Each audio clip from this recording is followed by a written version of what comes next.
one. All right, so I picked this spot partly because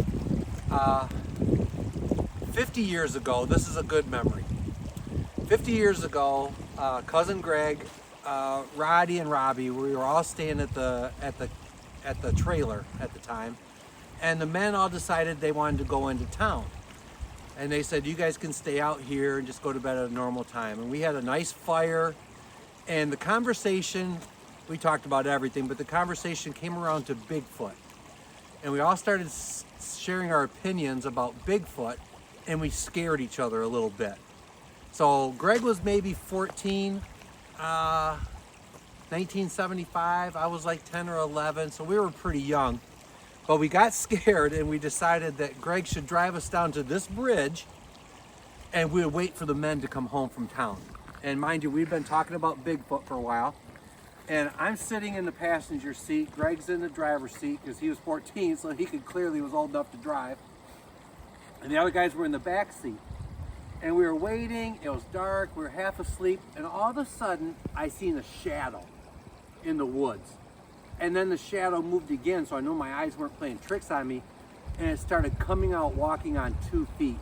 And I started to scream as loud as I could, and cousin Robbie was in the back seat, and this is how you had to roll your window up 50 years ago, and he's screaming, go, go, go, and Greg scooches down in his seat, and he can't do the clutch because we're all so scared and screaming.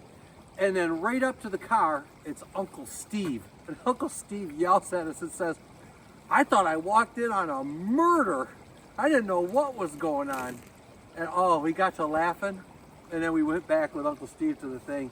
And they teased me for years. They said I screamed and screamed. I said everyone was screaming. Anyway, that was my story.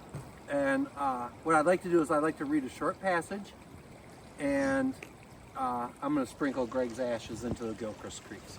At least some of the ashes.